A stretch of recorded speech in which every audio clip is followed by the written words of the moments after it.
আসসালামু আলাইকুম বন্ধুরা, বিসমিল্লাহ এগ্রোতে সবাইকে স্বাগতম। আজকে দেখাবো কিভাবে কলা গাছ আগাছা মুক্ত করতে হয়। আমি আজকে আসছি পুকুর ঘাটে, কিছু কলা গাছ লাগানো হয়েছে। দেখুন বন্ধুরা, অনেক আগাছা হয়ে গেছে, তাই এগুলা আজকে আমার কাটতে হবে। আর কি কি সার দিলে পরে দ্রুত কলা গাছগুলা বড় হবে তাই আপনাদেরকে দেখাবো, আপনারা দেখতে থাকুন। দেখুন বন্ধুরা, অনেক আগাছা হয়ে গেছে। দেখুন বন্ধুরা, নারিকেল গাছে ডাব এসে পড়েছে। নারিকেল গাছে কীভাবে যত্ন নিতে হয় সেগুলো দেখাবো।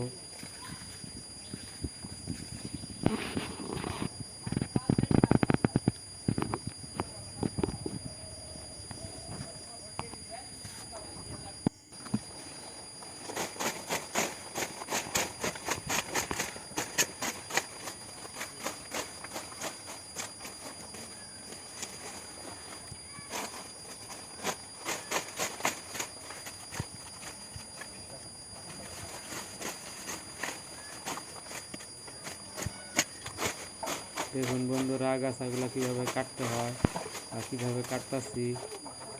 কলা গাছে আশেপাশে কোনো আগাছা থাকা যাবে না, আগাছা থাকলে পরে কিন্তু কলা গাছগুলো বড় হবে না, পোকা ধরবে, কলা গাছগুলো নষ্ট হয়ে যাবে। তাই আগাছা মুক্ত করুন। যে কোনো গাছেরই আগাছা থাকলে পরেই সমস্যা হয়ে যাবে, সার ধরবে না।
দেখুন বন্ধুরা, কীভাবে আগাছা পরিষ্কার করেছি।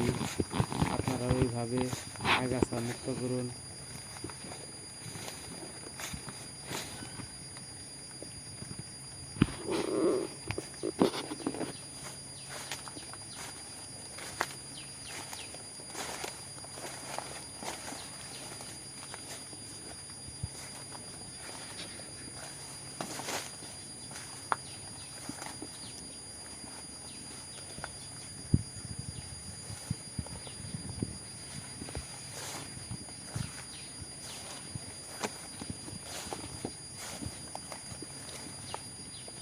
দেখুন বন্ধুরা, অনেকটা আগাছা মুক্ত হয়েছে। এরপরে সার দিলে পরে অনেকটা দ্রুত বড় হবে। আগে যদি সার দিতাম অবশ্যই হইতো না, কারণ অনেক আগাছা হয়ে গেছিলো। তাই আগাছাগুলো দমন করে নিলাম, গাছের পোয়াগুলা কেটে দিলাম, কারণ গাছটা ছোট আছে। ওইখানে যদি আর একটা কলা গাছ হয়, দুইটার সাথে ভালো হবে না, কলাগুলা ছোট থাকবে।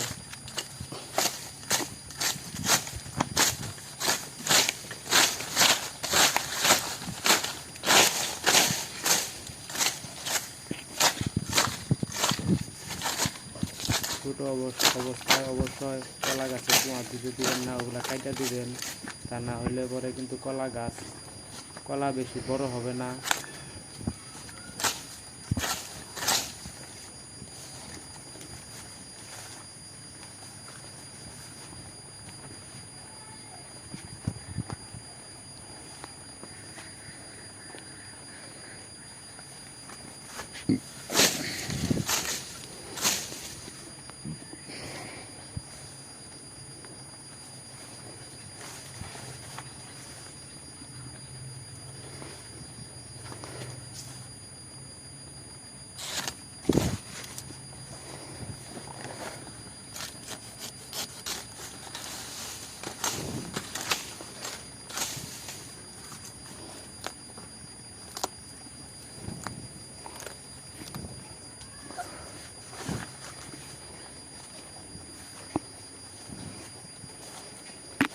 দেখুন বন্ধুরা, এখানে আমার এক ছুরি কলা এসে পড়েছে। কলাগুলা অনেক বড় হয়ে গেছে, কিছুদিন পরেই খাওয়ার উপযুক্ত হয়ে যাবে।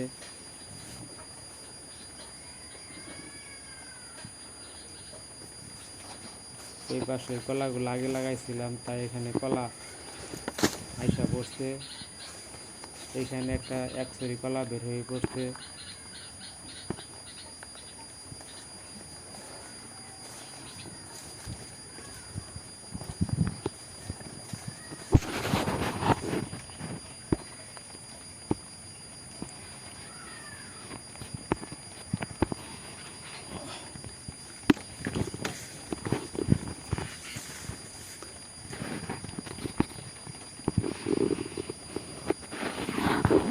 এখানে এক ছুরি আমার বাইর হবো, এটা দিয়ে দেখাইতেছি, আপনারা দেখুন।